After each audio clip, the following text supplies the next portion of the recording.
Este debate de control hoy tiene que ver con la salud de las mujeres, con los temas de violencia estética, claramente con el caso de Yulitza Tolosa, cuya memoria honramos y cuya memoria también buscamos que no quede en vano o que no quede simplemente como un caso más, para que no quede el caso de Yulitza Tolosa como una cifra más, sino de verdad como un símbolo, como un sello para esta ciudad, en el sentido de la reflexión, los aprendizajes y las banderas rojas que coloca, que no podemos transgredir de ninguna manera, nunca más en la vida y en la salud de las mujeres.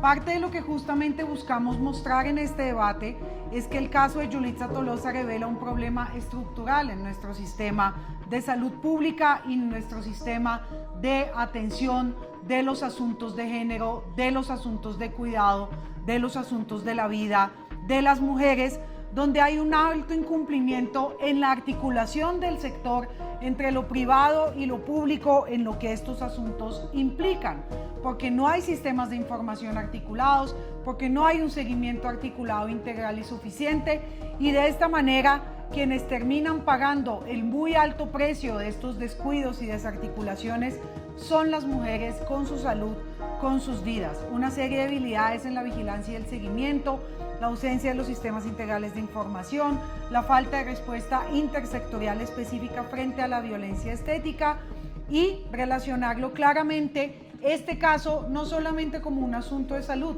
sino con el sistema distrital de cuidado y su integralidad frente a la transformación de la vida diaria de las mujeres. Y creemos que hay que seguir insistiendo hasta que todo el mundo lo entienda, y es que las violencias que nos ocurren a las mujeres no son responsabilidad nuestra.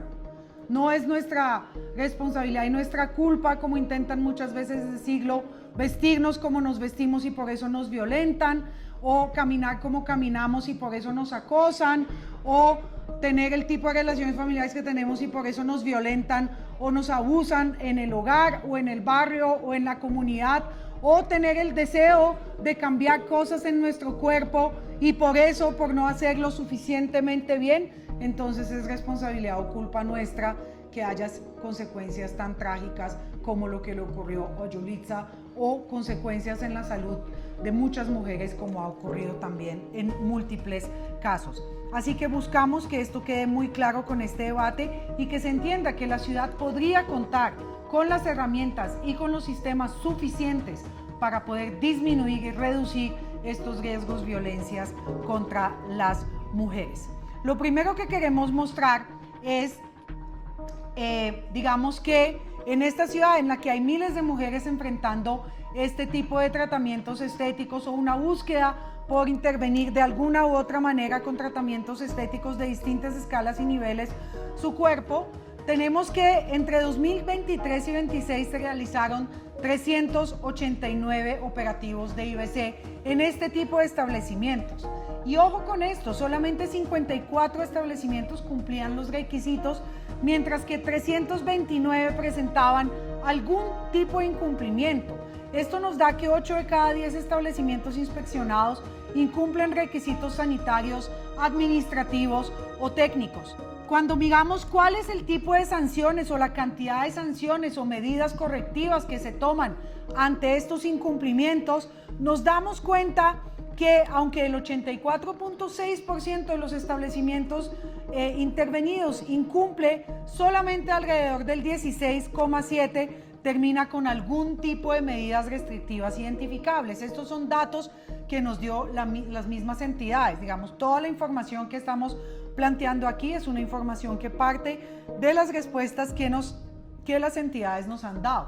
Si bien nosotros no asumimos que todo incumplimiento debe terminar en una medida restrictiva o sancionatoria obligatoriamente, sí hay un problema, y es que no es claro qué ocurre y qué tipo de medidas de seguimiento, de corrección, de ajuste se hacen en el caso de estas 84.6 y en la diferencia que hay entre ese 84.6 y el 16.7 que sí tiene algún tipo de medidas tomadas. ¿Qué ocurre allí? ¿Qué tipo de medidas de seguimiento y de mejora se le exigen a estos otros establecimientos? Y ojo que aquí la idea tampoco es simplemente decir, no, es que los establecimientos son los que incumplen, porque hay una función pública clara que debe tener que ver con esta capacidad de hacer seguimiento y de hacer que los servicios se presten de la mejor manera. Lo siguiente importante aquí es que Bogotá no tiene un sistema unificado de información que alcance a dar cubrimiento a estos asuntos, que pueda integrar las complicaciones, muertes, denuncias asociadas a procedimientos estéticos. Y es un eje que sin duda, por la dimensión que tiene, ¿cierto? No solamente en este tipo de casos. Colombia es uno de los países, como lo decían anteriormente, con mayores niveles de, digamos, búsqueda y de concreción de procedimientos y tratamientos estéticos. Viene gente del mundo entero a hacerse tratamientos estéticos acá.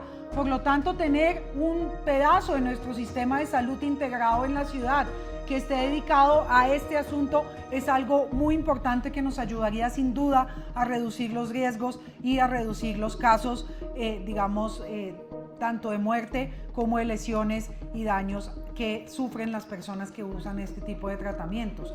No podemos decir, nos responden el distrito, no podemos decir hoy con precisión cuántas mujeres han sufrido complicaciones graves, secuelas o muertes asociadas a estos procedimientos. Hoy la ciudad no conoce lo que ocurre con la salud de las mujeres que por alguna u otra razón acceden y buscan este tipo de procedimientos, y eso es un dato muy clave.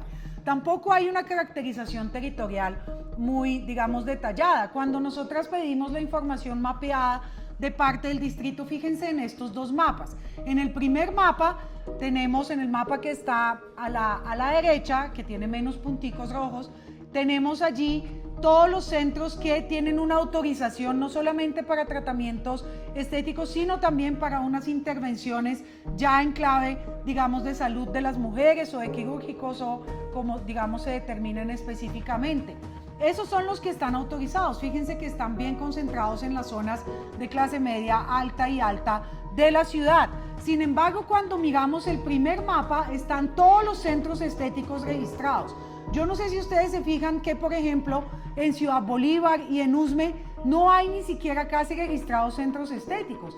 Y cualquier persona que camine por las calles de estas localidades, por ejemplo, se daría cuenta que sí hay muchos. Así no estén autorizados para procedimientos quirúrgicos, secretario. ¿Qué nos indica esto? Unas fallas en el sistema de información, unas fallas en la cantidad de los registros y en tener certeza sobre dónde están estos centros. Y también nos dicen las entidades que no sabemos con suficiente detalle qué territorios, qué grupos de mujeres y qué condiciones sociales concentran mayor riesgo.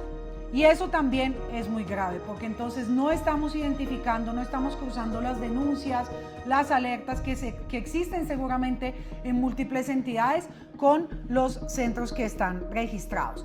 Pero además claramente, pues obviamente en los territorios de menor o de mayor vulnerabilidad social y económica, pues fíjense ustedes, hay mayor presencia de centros estéticos que solo están autorizados para procedimientos estéticos básicos, no para los quirúrgicos, y ahí es donde justamente se dan los riesgos mayores de que ocurra lo que ocurrió con Yulitza Tolosa. Este caso de Yulitza, según la Secretaría de Salud, no había reportes ni denuncias o quejas previas registradas frente al establecimiento consultado. Claramente esto ya fue establecido. Figuraba en el ROES como un negocio de belleza sin registro para tener procedimientos más específicos en términos quirúrgicos o de salud, y no podía tampoco ofertar procedimientos invasivos, pero sí los ofertaba, y esa oferta estaba a los ojos de todo el mundo, y muchas de las entidades, seguramente muchos funcionarios, mucha ciudadanía, parte también del mismo sector privado que está asociado en torno a estos procedimientos, esto estaba a los ojos de todo el mundo y las alertas no se generaron. Es porque hemos normalizado seguramente como sociedad también que este tipo de cosas ocurren, que en cualquier centro estético se puede hacer cualquier tipo de procedimiento, y esto también nos indica una falla en la pedagogía, una falla en la cultura, una falla en la manera como también como sociedad estamos dándole comprensión del rol de este tipo de establecimientos y procedimientos en la vida de nuestra ciudad. El problema no es solamente un establecimiento, es la capacidad del distrito para detectar tempranamente estas ofertas clandestinas o irregulares que se publicitan en vitrinas físicas y redes sociales y que no ocurran las tragedias. Ahora, la violencia estética como un problema de salud pública y de género. Si bien cada persona tiene absoluto y total derecho y está muy bien realizarse los procedimientos que considere necesarios en su cuerpo por razones estéticas, por gusto, por necesidad, por lo que le parezca. No hay aquí una búsqueda ni de moralizar, ni de satanizar, ni de sancionar, ni de mirar por encima del hombro a las mujeres u hombres que busquen hacerse tratamientos estéticos. Está muy bien que esto pase. Lo que sí no está muy bien es entender también que sí existe una presión social sobre las mujeres. Sí existen estos mandatos de belleza que se nos han ido imponiendo y que permanentemente nos bombardean desde las redes sociales, desde los criterios del gusto, desde las presiones en la misma familia. Al siguiente día que se supo de la muerte de Yulitza, yo estaba en la cafetería de abajo, al frente aquí de la salida de funcionarios del consejo, tomándome un café con una amiga, y en la mesa al lado había 6 señores, todos, digamos, ya en una edad un poco avanzada, y estaban hablando del tema. Y a carcajadas, sin interesarles que estaban al frente del consejo, que estaba lleno el recinto, que había mujeres, hombres pasando por todo lado, secretaria, a carcajadas hablaban entre ellos. Y uno le decía al otro, eso pasa, amigo, no dijo la palabra, pero no voy a mencionar lo que dijo, eso pasa, amigo, por buscarse mozas así. Por eso toca buscarse mozas con plata o que no sean gordas. Ese fue el comentario y todos se rieron a carcajadas y todo el establecimiento se rió a carcajadas y solo hubo 2 mesas que nos quedamos en silencio, los miramos y en efecto pues les hicimos el reclamo frente a la afirmación que habían hecho.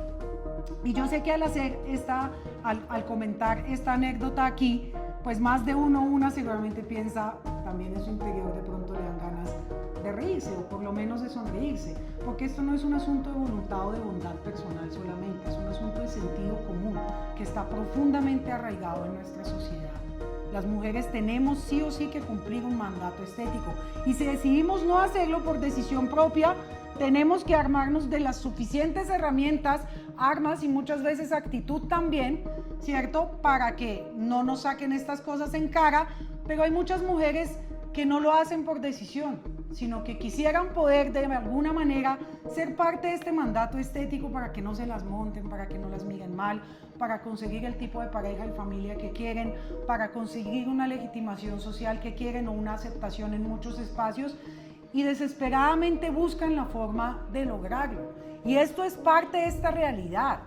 La parte de esta realidad es que no solamente hay que hacer el seguimiento y la intervención de los establecimientos, que claro que es fundamental, y construir los sistemas de información para garantizar los derechos y salud de las mujeres, pero también como sociedad y como entidades y como gobierno de la ciudad y como parte de las decisiones de la ciudad aquí en el Consejo, debemos tomarnos muy en serio la manera en la que nos proponemos que estos mandatos de belleza, que muchas veces terminan siendo opresivos hacia las mujeres, también hacia los hombres en muchos casos, se vayan transformando, que tengamos una sociedad más libre, donde la gente no se sienta mal con su cuerpo, donde la gente tenga las herramientas, tanto psicológicas como sociales, para enfrentar la diversidad que como sociedad y como cuerpos tenemos. Y eso es muy importante de tratar. Y bueno, en este caso específico y en los casos que estamos tratando de la medicina estética, pues este mandato estético y la búsqueda desesperada por cumplirlo, pues genera una serie de riesgos muy claros. La presión por corregir el cuerpo, que no es un fenómeno individual, es un fenómeno social, está asociada con estos estereotipos y termina generando una serie de riesgos en el sistema también de salud sanitario, de atención de las mujeres muy fuertes. Es una violencia simbólica que empuja a muchas mujeres a asumir estos riesgos y terminan estos incumplimientos identificados que incluyen ausencia de concepto sanitario favorable, fallas de bioseguridad, manejo inadecuado de residuos, carencias documentales y realización de procedimientos invasivos sin soportes técnicos suficientes, y esto se asocia con infecciones, eventos adversos, lesiones dermatológicas, ejercicio regular de actividades reservadas a profesionales de la salud y, como en el caso de Yulitza, la muerte. Así que esto es un asunto que hay que tomar muy en serio y hay que tratarlo de manera intersectorial. Además, no puede ser una responsabilidad que solamente se busque que la Secretaría de Salud responda, o la Secretaría de la Mujer responda, o las alcaldías locales y la Secretaría de Gobierno respondan. Es un asunto que necesita sí o sí un diálogo intersectorial. Además, con un enfoque diferencial, porque aquí también hay un asunto claro con las personas LGBTIQ+, donde están incluidas mujeres con experiencia de vida trans, que terminan recurriendo muchas veces a prácticas de alto riesgo con barreras de acceso a servicios seguros de afirmación de género, por ejemplo. Entonces, aquí necesitamos un enfoque intersectorial y un enfoque diferencial muy clave. La violencia estética y las barreras de acceso afectan sin duda de manera diferenciada a las mujeres pobres, jóvenes y personas trans, porque sí hay una barrera, como lo veíamos en el mapa, y una diferencia en qué barrio vives, qué capacidad económica tienes para acceder a este tipo de procedimientos. Así que esto también debe ser muy presente en el tipo de de control y de sistemas de información que se construyan y de seguimientos. Ahora, unas preguntas claves frente a la Secretaría de Salud, secretario. ¿Cuál es el plan y el cronograma para crear este sistema unificado, por ejemplo, de información sobre eventos adversos asociados a procedimientos estéticos y sobre los riesgos? ¿Cuántos establecimientos incumplidos fueron objeto de seguimiento posterior y cuántos corrigieron efectivamente las irregularidades? Frente al gobierno, a las alcaldías, ¿cómo se detecta hoy la publicidad digital y la oferta clandestina de procedimientos invasivos en redes sociales y mensajería? ¿Cuál es la cobertura efectiva de vigilancia y control en cada una de las localidades de Bogotá? Entonces, esto es parte de lo que creemos que es importante en estos asuntos de los tratamientos estéticos.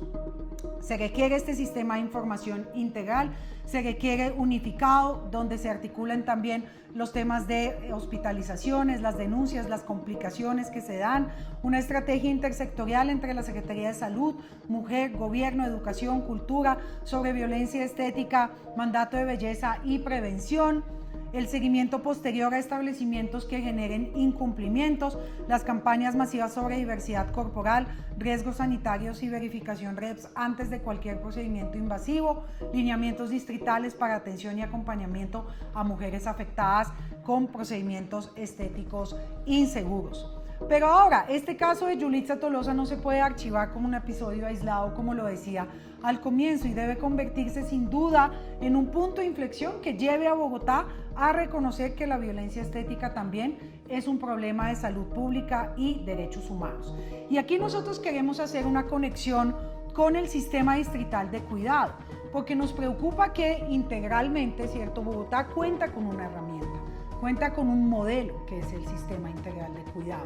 Ya fue pensada esta articulación frente al cuidado, la prevención de riesgos y violencias, y también la transformación y la potenciación de la vida de las mujeres en el sentido positivo, no solamente en las respuestas frente a los problemas y los riesgos. Y ese modelo se llama el Sistema Distrital de Cuidado. Y para nosotros es muy preocupante evidenciar que ese sistema, secretaria, y esto ya lo hemos hablado en otros momentos aquí en este recinto, se esté debilitando, lo cual no solo es una responsabilidad de la Secretaría de la Mujer, es una responsabilidad de visión de ciudad, y es lo que más nos preocupa, porque quienes creemos en la justicia social, en la igualdad de género, en la redistribución del trabajo doméstico y del cuidado, reconocemos que el sistema distrital de cuidado tiene una potencia en ese sentido y constituye una de las transformaciones más importantes de la política pública de las mujeres en América Latina.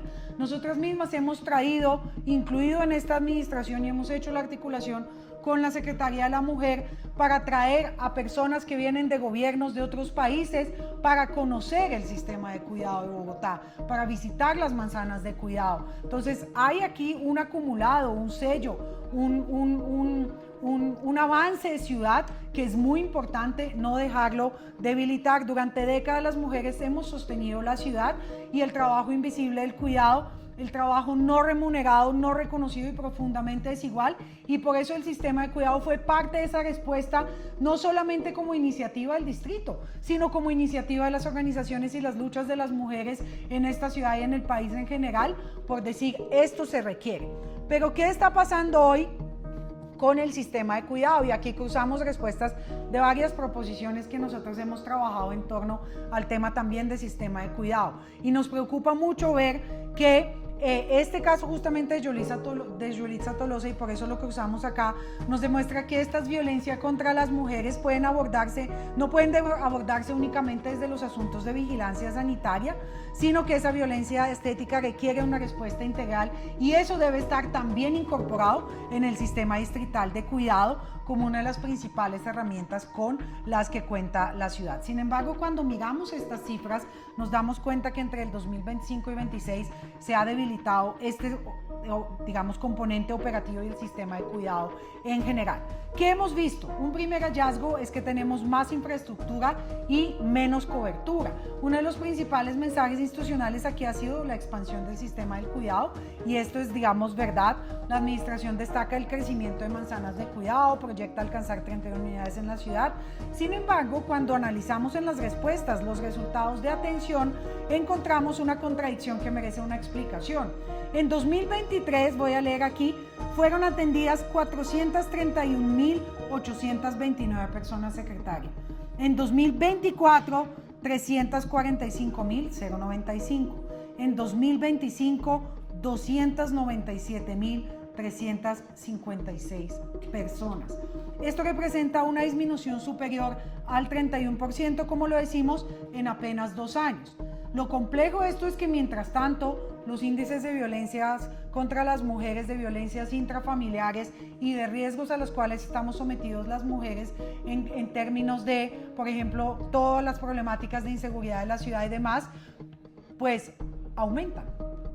¿Por qué las atenciones del sistema distrital de cuidado disminuyen si las violencias y los riesgos aumentan?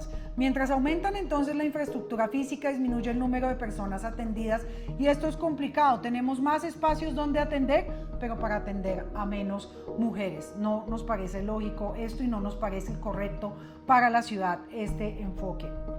La magnitud de la reducción nos obliga así a formular estos interrogantes adicionales.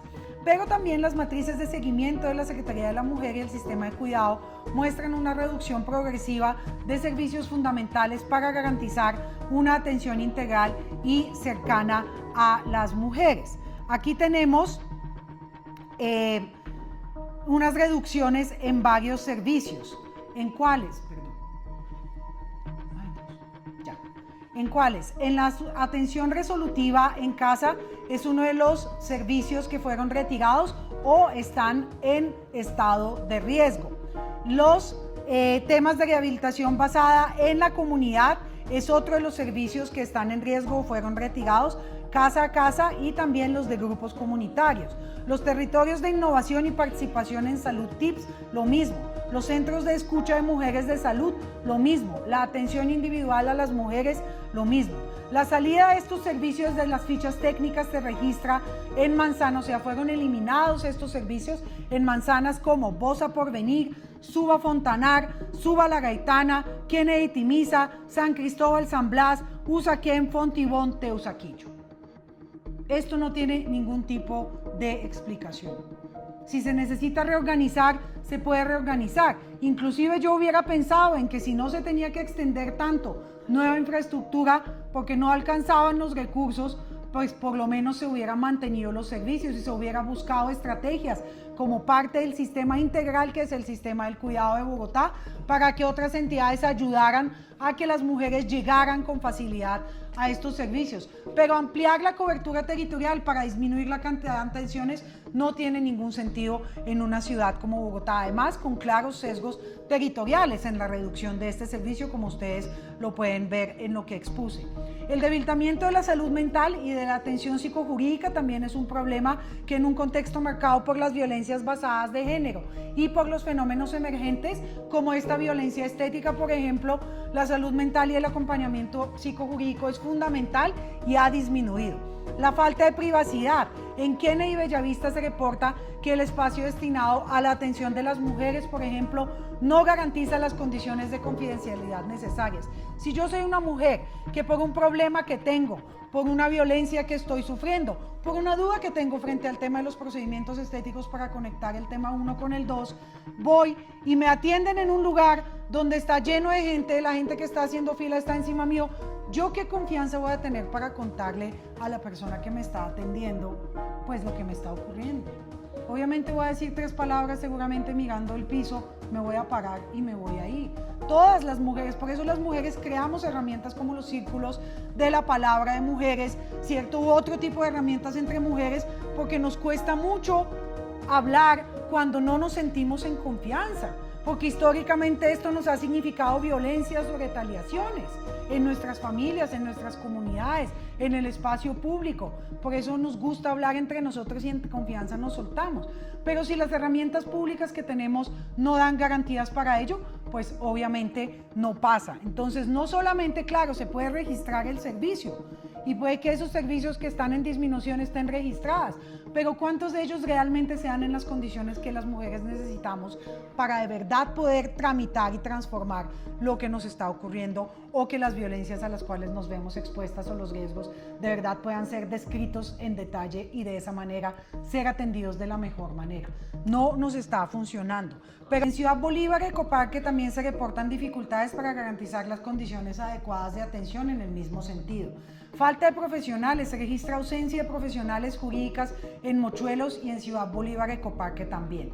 Otro hallazgo aquí es el retroceso del componente de salud, y esto nos preocupa muchísimo ante estas situaciones. La información entregada por la Secretaría Distrital de Salud, cruzada en el tema de sistema de cuidado, muestra una reducción sustancial de las atenciones realizadas, secretario. Los datos por ustedes mismos reportados nos indican lo siguiente: 166.208 personas atendidas en clave de salud en temas de cuidado en el sistema de cuidado 2023, 134.243 personas atendidas en 2024, y esta reducción dramática del 63%, 61.596 personas atendidas en 2025. Yo me sigo preguntando qué sentido tiene esto, o si esto está contra, digamos que no se atienden ya acá porque se atienden en otro lado, pero tendríamos que verlo. Pero en los datos generales, secretario, que tenemos del sistema de salud, que la misma administración nos ha brindado, no existe esta compensación. Simplemente se han reducido las atenciones acá y no se han compensado en ningún otro lugar, según los datos que nos informaron. Y esto es muy preocupante. No puede ser tratado como una simple variación estadística y ya, porque las mujeres cuidadoras enfrentan altos niveles de sobrecarga física, emocional. Por ello, los servicios de salud constituyen uno de los pilares fundamentales del sistema de cuidado. Así fue creado, pero además cuando se creó el sistema de cuidado se creó sobre un diagnóstico, sobre unas líneas base que decían dónde había que poner los énfasis, y el tema de atención en salud en el sistema de cuidado era uno de los énfasis fundamentales. No puede tener una gran reducción del 63% y que no ocurra nada. Y no es una reducción de este último año, porque gran parte de las respuestas que nos han dado históricamente es que tiene que ver con que se aumentó el salario mínimo, entonces se tuvieron que disminuir todas las cosas, argumentos que hemos contrarrestado en cada debate que hemos tenido. Sin embargo, esto aquí nos demuestra que es una acción sistemática, continua y permanente de la administración. Reducir las atenciones, reducir los servicios en el sistema de cuidado de las mujeres, reducir el número de atenciones.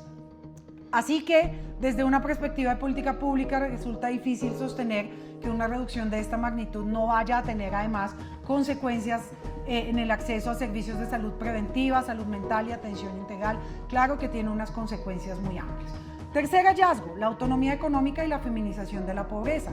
Uno de los propósitos fundamentales también del sistema de cuidado tenía que ver o tiene que ver con la capacidad de fortalecer la autonomía de las mujeres en términos de su capacidad económica. Sin embargo, parte de lo que también nos preocupa es que los datos muestran también una significativa reducción en este componente. Las atenciones relacionadas con generación de ingresos pasaron de 41.363 en 2023 a 22.202 en 2024 y siguieron reduciendo en el 2025. Y esta situación resulta muy complicada si además vemos que las mayores cargas de pobreza femenina continúan concentrándose en las localidades de Ciudad Bolívar, Bosa, Kennedy y Usme, y es donde más se reduce esta capacidad de atención. Vuelvo y pregunto, ¿esto está compensado en otro lado? ¿Está compensado con las atenciones y los procesos que impulsa la Secretaría de Desarrollo Económico en los datos que hemos visto? No. Simplemente se está debilitando decididamente el sistema de cuidado de esta ciudad. Y yo sí quiero pedirle a este consejo que de verdad nos tomemos este tema a pecho. No podemos permitir que el sistema distrital de cuidado se debilite y se reduzca. El cuarto hallazgo tiene que ver con la ejecución presupuestal versus el impacto social. Si bien los datos de ejecución presupuestal son superiores del 96% y el cumplimiento de metas claramente al 100%, por ejemplo, frente al año pasado. Sin embargo, es importante diferenciar aquí entre esto que estamos hablando y los asuntos administrativos. Y lastimosamente, pues este equilibrio, secretarios y secretarias, pues es un equilibrio que está perjudicando la vida y el cuidado de las mujeres en la ciudad de Bogotá. Y cuando observamos esta disminución sostenida de la cobertura en servicios como lo mostramos, pues hay que preguntarnos si existe una brecha entre estos indicadores administrativos y la realidad del cumplimiento misional en torno al funcionamiento del sistema de cuidado. El quinto hallazgo tiene que ver con la fragilidad presupuestal de este componente de salud al interior del sistema de cuidado. Las respuestas de la Secretaría Distrital de Salud nos generan una preocupación estructural, y es que la entidad reconoce que no existe una asignación presupuestal exclusiva para las acciones de salud desarrolladas dentro del sistema distrital de cuidado. Esto implica que las acciones dirigidas a las cuidadoras dependen de múltiples fuentes de financiación y compiten con otras prioridades del sector salud. Esto es algo que discutimos en el Plan de Desarrollo Distrital.